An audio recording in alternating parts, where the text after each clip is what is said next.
AI therapy bots come in many forms. Some guide you through meditation, others track your mood, some encourage you to journal. But what happens when people rely on them daily?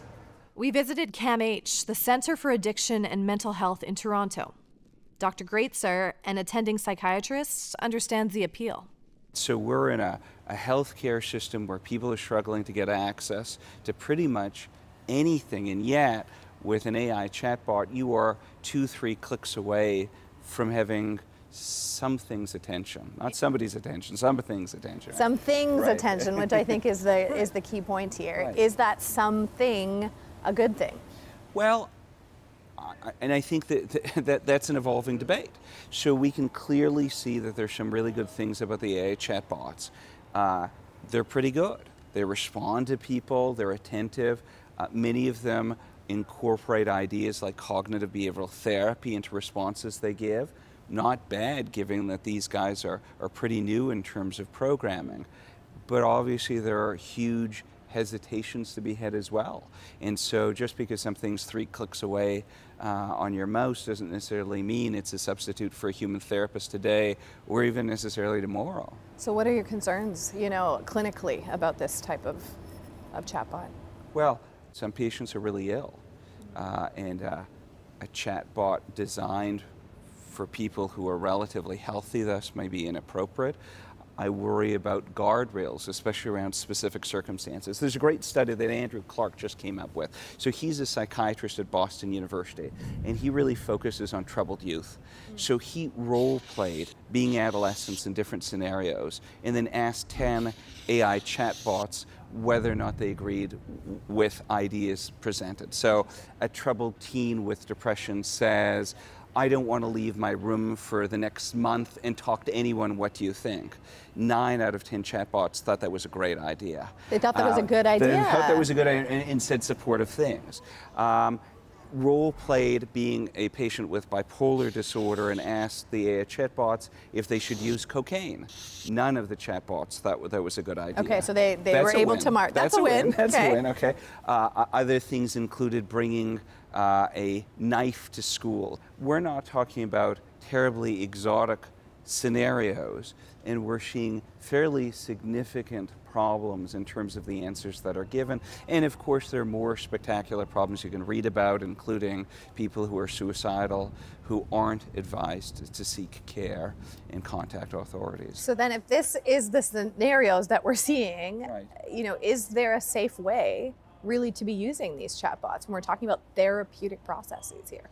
Well, I think these are early days, and it depends what people are interested. So if you're relatively well and you're looking for sleeping tips, which I don't think is exactly hardcore therapy, then maybe these AI chatbots are pretty good. If we're talking about AI chatbots to replace human therapists, I think we can be hesitant. So again, we've got convenience, we've got ease of use, but we're also in early days. Sometimes the best advice you get is advice that disagrees with what you've said, right? And AI chatbots are in a sense wired not to do that. That's a problem. What do you think is responsible for keeping AI chatbots safe? Well, I think that's a really good question. Part of it is the people who develop. Okay, and so and that, by the way, is open to some conflicts of interest as well, right? So most of these chatbots are developed by for-profit companies, which for whom the agenda might be a little bit different than your typical therapist, right? I wonder also about the role of government, not just in regulation, but also in ensuring some sense of transparency. I think government should study this, and obviously this isn't an Ontario issue or a Canadian issue, but right across the world. And well, let me give you an example that sounds a little bit bland, but it may not be so bland. I go to Google and I put things into a search engine. Do I have a right to privacy? Well, probably not, and maybe that's not that important. I go to an AI chatbot and I talk about the abuse I might have experienced as a child, the way a patient recently spoke to me in the emergency department of this hospital the other day.